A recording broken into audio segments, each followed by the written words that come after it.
morning again, and Merry Christmas.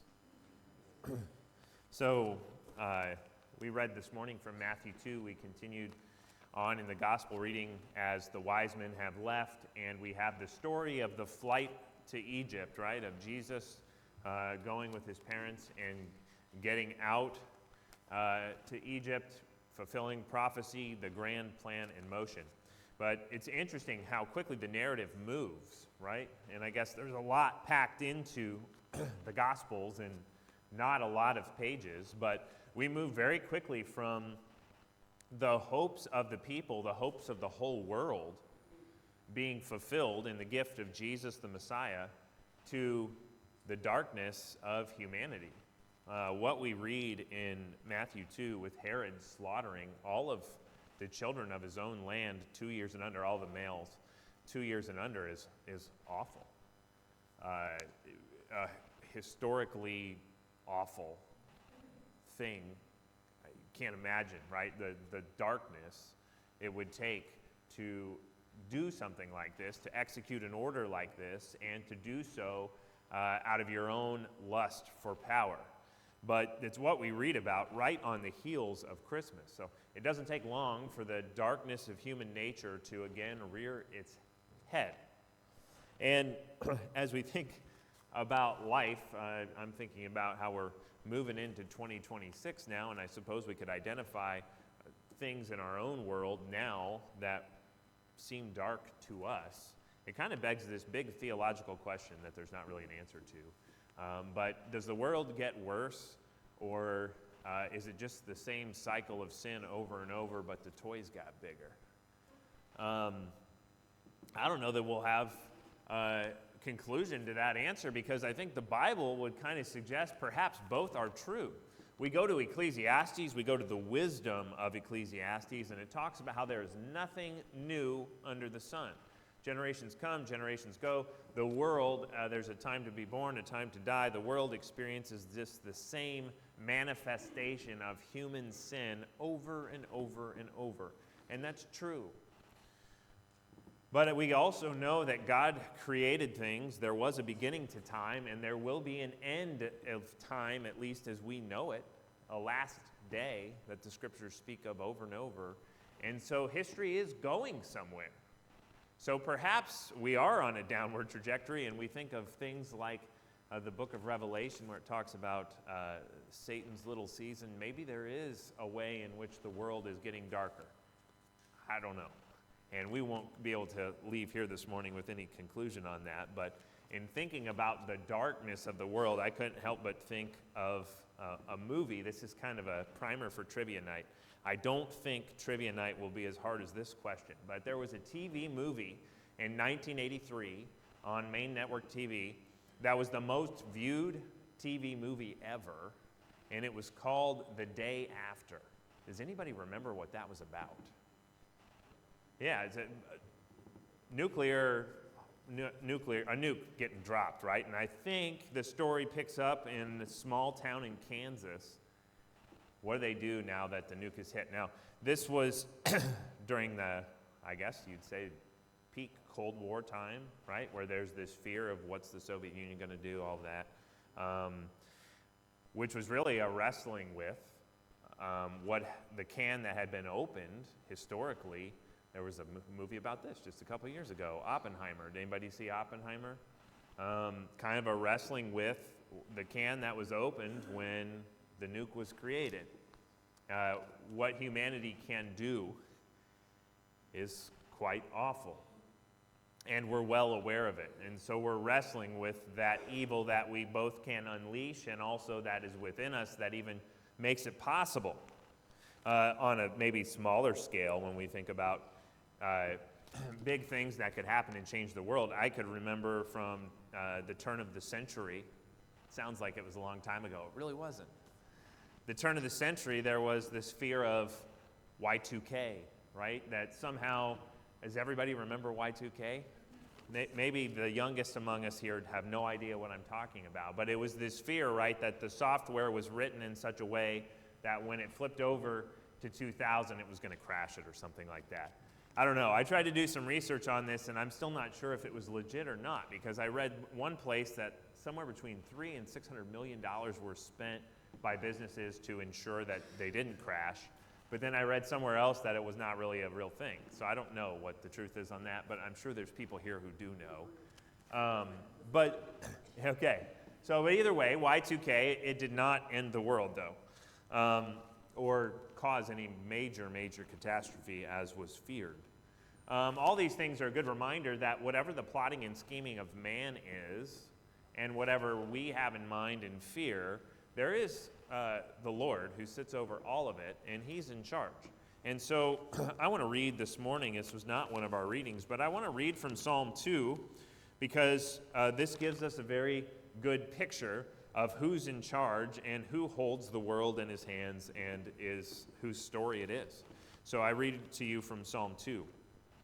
Why do the nations rage and the peoples plot in vain? The kings of the earth set themselves, and the rulers take counsel together against the Lord and against his anointed, saying, let us burst their bonds apart and cast away their cords from us. He who sits in the heavens laughs. The Lord holds them in derision. Then he will speak to them in his wrath and terrify them in his fury, saying, as for me, I have set my king on Zion, my holy hill. I will tell of the decree. The Lord said to me, you are my son. Today I have begotten you. Ask of me, and I will make the nations your heritage, and the ends of the earth your possession. You shall break them with a rod of iron, and dash them in pieces like a potter's vessel. Now, therefore, O kings, be wise. Be warned, O rulers of the earth. Serve the Lord with fear and rejoice with trembling. Kiss the Son, lest he be angry and you perish in the way, for his wrath is quickly kindled. Blessed are all who take refuge in him. God's speaking through these words of the psalmist to remind us that the Lord holds everything in his hands. He's in charge. It's his world. And I do think that's always a good thing to keep in mind. It's something that actually Christmas carols express so well. We sang Joy to the World this morning, right? Hark the herald angels sing. You think of O Little Town of Bethlehem, the hopes and fears of all the years. You can pick almost any carol out. And what they do so well is talk about the grand thing that God is doing in the gift and person of Jesus Christ. So it is God's world, and the end is already taken care of. There's nothing humanity can do in all of its scheming and all of its evil desires and all of its powers of darkness that rise up from within and without.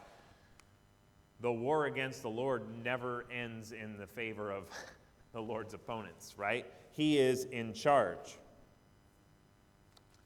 So we have this story of Christmas, of God drawing near to us, of being born among us, of then leading a life of ministry eventually, right, as he grows older, and then experiencing death on behalf of his world and rising again so that life and light are the last word. We have all of that, which is a grand story in the scriptures, but told in such seemingly small ways. What we express in our carols about the hope of the world in Jesus Christ seemed in its day so small that the God of the world who holds it all in his hands would deal with things in such small, particular ways. But it does appear to be the way of God. In fact, our reading from Galatians this morning speaks similarly. When the fullness of time had come, God sent forth his Son, born of woman, born under the law, to redeem those who were under the law, so that we might receive adoption as children. God is doing something grand, but he does it in ways that would seem small, but are for something much greater even now than we can possibly imagine. But we know that the end is taken care of, that the grand plan is God's plan, and that he has a plan. He has a plan for his people of all time, through all the generations. He has a plan for his people now in the world right now in 2026, or moving into 2026. He's got a plan for this congregation here at Faith and how we will move forward in this next year and in the coming years to continue to proclaim the good news of Jesus out of this place. He has a plan for you in particular as one of his people. The end is handled. I guess the question would be, so what are the means going to be? What's going to happen? What are we going to do as we move through life? And I guess this is the question of everybody, every Christian who walks through history, is we know the end is taken care of. What about the means? What about the right now? And so as we think about that and as we plan to head into a new year, I've got some reflection questions for us this morning.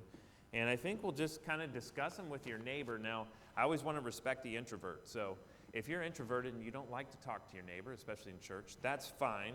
I would tell you to claim a writing utensil and just hold it, because then you're writing notes for yourself and it's clear to your neighbor you don't want to talk and you don't have to have that awkward moment. But if you'd like to discuss with your neighbor, please do. I've got 3 different questions that we'll reflect on. And the first one that I'm going to ask is kind of a superlative question, in the sense that not just things we are grateful for, but what are you most grateful for? Whether that's 2 things, 3 things. I want us to think of those things which we hold in the highest regard, gifts from God. What are you most grateful for? We'll take a couple minutes to chew on that with your neighbor.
All right, hopefully you've had a minute or 2 to chew on that one. That question of what you're most grateful for, I imagine, I would think many of us would say things like family or friends or people who are near and dear to us. Yeah, those things can be so important to us. I think too about within the context of those relationships, I'm so grateful for grace from others. I think we all realize we're broken and messed up, right, as people. But other family members and or people close to us often have an ability to draw the worst out of us. Sometimes they can draw the best out of us too. But often in our own brokenness and our own righteousness, the worst comes out of us and we only see the worst in others. And so when you experience grace from someone, that is, you know you're not at your best and they're allowing you to be who you are. That's a gracious thing. And I know that I need grace so often, and I'm thankful for it, and I'm realizing all the more how much grace.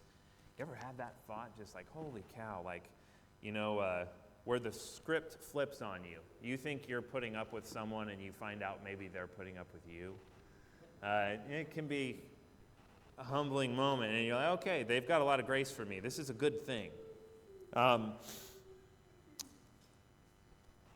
Another question for us to reflect on. What do you need to let go of?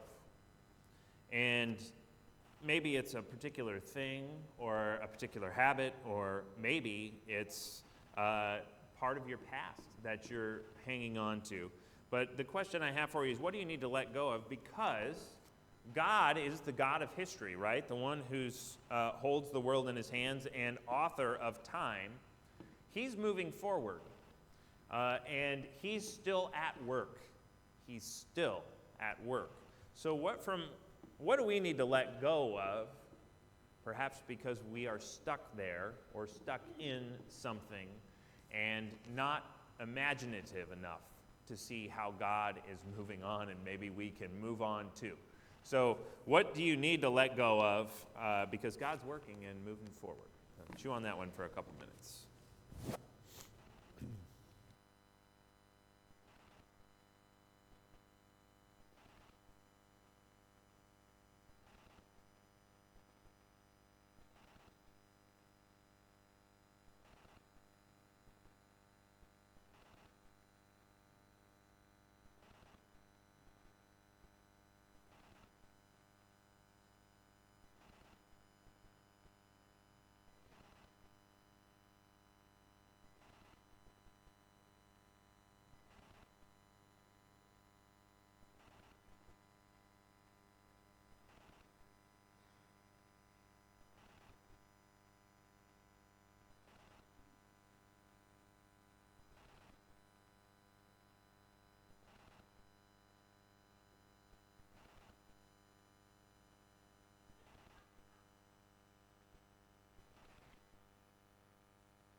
All right, we'll come back together here for one more to consider this morning.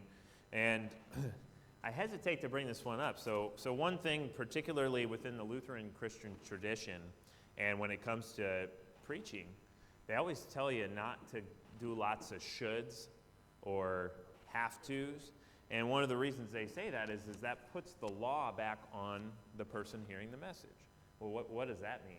Well, we're all burdened by what we are not and what we think we should or ought to do. And so the focus always needs to be on the gospel, and let's not do shoulds. I'm prefacing this next question because we're going to kind of get into a little bit of the shoulds, which can be dangerous territory. But bear with me here. But, the other thing here, we're going to talk about what we could be doing to better embrace and steward the gifts that we have. And again, that's one of those things, Kylie's message on resolutions with the kids. It's easy to be cynical of resolutions because we know ourselves and we know that we're prone to doing the same stuff over and over again. At the same time, you got to have goals, right? You got to have goals. I think of the aspirational self as a dangerous thing, who you want to be. I think about this in particular with our dogs, because we had Wrigley for 13 and a half years, which is the only dog I've ever had like that for that long. I had a dog for a very short time as a kid, and so we had Wrigley, and you have ups and downs with the dog. At least I did, because I'm not a good person, I guess. I had times where I'm like, why do we have a dog? It is completely stupid to live with an animal. But you come to love the animal over time. But I thought so many times, like, dude, never again. 2 weeks after Wrigley passed away, we had another dog. So, and you justify it in your head, but one of the ways I justified it in my head is like who I aspire to be, which is a person who doesn't sit down to just watch TV, but maybe wants to go on a walk with the dog. So you end up doing a lot of things you don't want to do when you have an animal that lives with you, right? And that's a mantra in our house in general, which is you got to do things in life you don't want to do. That's the way it is. But it's true. So this battle between like cynical, not even going to try versus, no, you got to have goals to change. I mean, how many treadmills have been purchased probably right now because of who we want to be in the next year, and eventually it gets sold. But for somebody, maybe it becomes a new habit, right? So we got to believe change is possible. We do believe God is an active, living God, and he can change our hearts and he can change our minds. So, with all that said, that's a huge preface. What could you be doing to better embrace and steward the gifts that you have, that God has given you? Chew on that for a couple minutes.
All right, well, hopefully that's been somewhat fruitful for you. Again, as we move into a new year, maybe we shouldn't be so presumptive. The Lord's got 4 days to come back, and we don't make 2026. But assuming the Lord doesn't return before January 1st, we'll be moving into a new year. And just a good reminder for us that our God is living. He's working, his Spirit's working in our hearts, in our minds all the time, working amongst us as a people, and that he does hold the world in his hands. And Galatians 4 puts it so beautifully. When the fullness of time had come, God drew near to us in Jesus Christ. We just celebrated it on Christmas, but God has drawn near to us, to his world. He drew near to you in Jesus Christ. And it's the greatest news we could ever receive as people living in darkness in a broken world, is that our God has drawn near to us. And not only did he draw near to us in Jesus, but he conquered the darkness by facing it head on in his death on the cross and pronouncing life and light as the final word in his resurrection. So we move into the new year with that hope, knowing the end, but also pondering how can we continue to be God's people and God's witnesses as we move through 2026. So with that thought, in his name and in his Spirit, Merry Christmas and Happy New Year.